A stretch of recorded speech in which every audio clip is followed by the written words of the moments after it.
रीमा एक single mother है और वो अपने 11 साल के बेटे विनय के साथ दिल्ली में रहती है। विनय जब 4 साल का था तो उसके पिता की एक एक्सीडेंट से मौत हो गई थी और उसके बाद से रीमा ने अपने पूरे घर और अपने बेटे विनय की पूरी जिम्मेदारी अपने सर पे ले ली थी। एक दिन विनय अपनी मम्मी से जिद करता है कि वो उसे कहीं बाहर घुमाने को लेके जाए। अक्सर रीमा ऑफिस में बिजी रहती है और छुट्टी के दिन घर के कामों में बिजी रहती है, इसलिए वो उसे बाहर घुमाने नहीं ले जा पाती। पर इस बार रीमा अपने बेटे विनय की जिद मान लेती है और वो उससे प्रॉमिस करती है कि इस आने वाले शनिवार को वो उसे दिल्ली के बाहर एक शानदार वाटर पार्क है, वहाँ लेके जाएगी। शनिवार की सुबह सुबह ही विनय और रीमा निकल पड़ते अपनी ट्रिप के लिए। जिस वाटर पार्क में रीमा विनय को ले जा रही थी वो दिल्ली शहर से करीबन 150 किलोमीटर की दूरी पे था।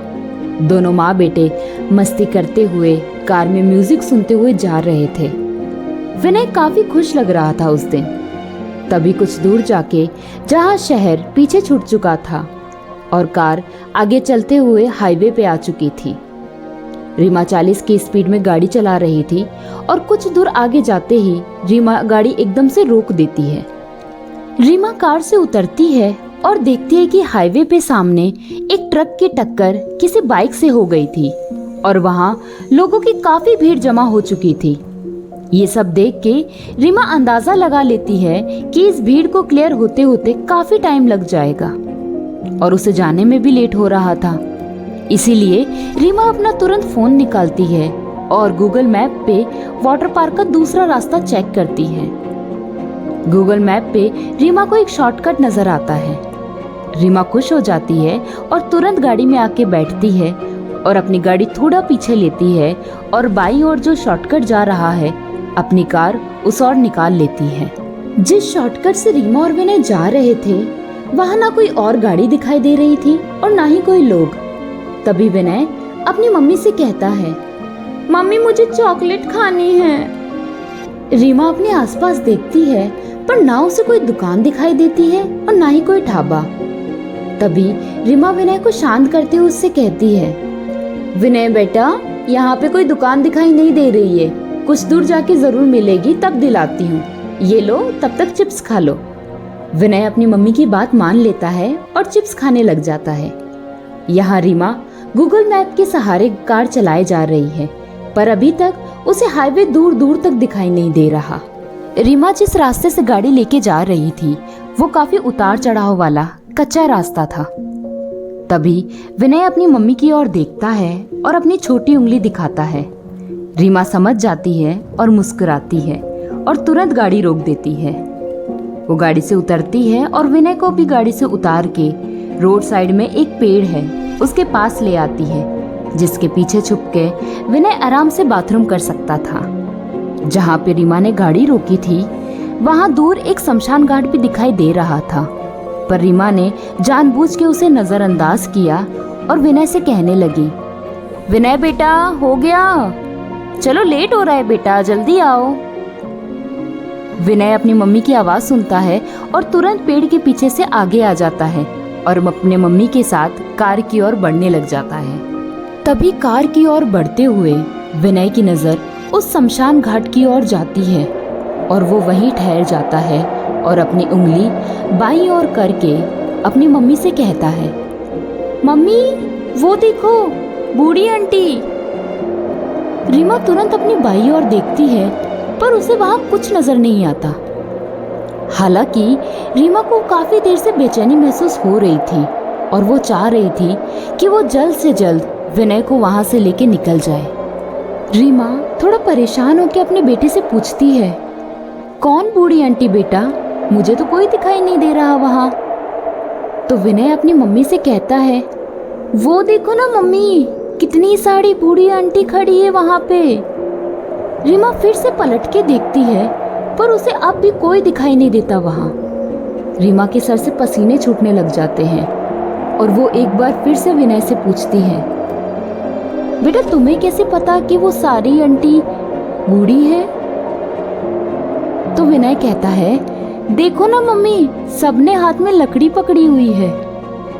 रीमा अचंभित हो जाती है सब सुन के और उसे यकीन हो जाता है कि जो बूढ़ी आंटी विनय को दिख रही है वो उसे क्यों नहीं दिख रही। कहीं वो कोई बुरी आत्मा तो नहीं। रीमा अपने सर का पसीना पोंछते हुए विनय से एक और सवाल करती है। विनय बेटा, वो बूढ़ी आंटी क्या कर रही है?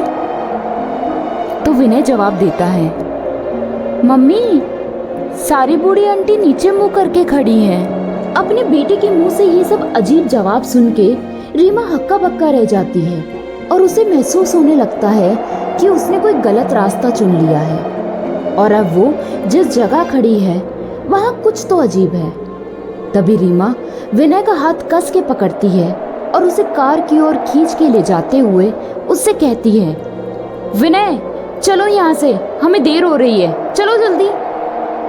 तभी विनय एकदम से अपनी मम्मी का हाथ छुड़ा लेता है और कहता है, नहीं मम्मी, मुझे नहीं जाना।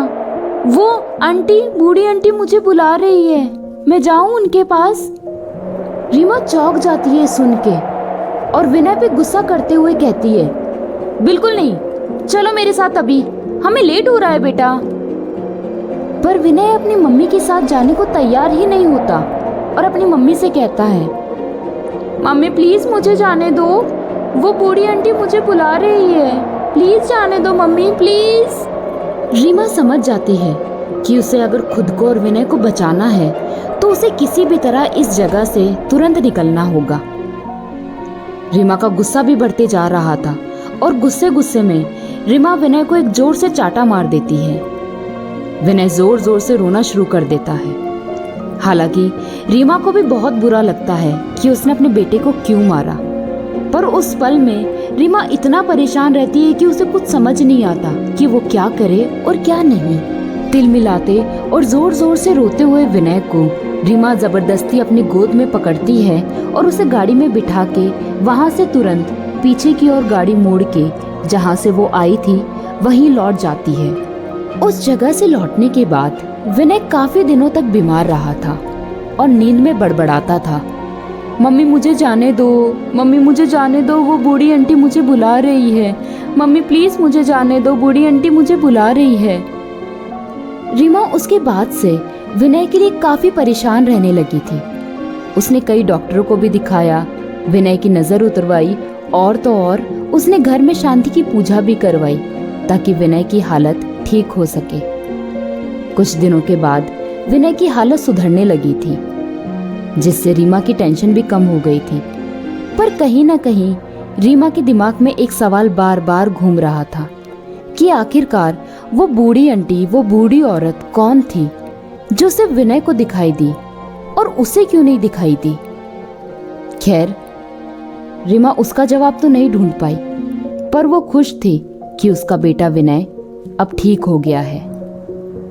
विनय भी उस रास्ते में जो भी कुछ हुआ वो भूल चुका था और दोनों माँ बेटे ने एक बार फिर से अपनी खुशी और मस्ती से भरी जिंदगी को जीना शुरू कर दिया था।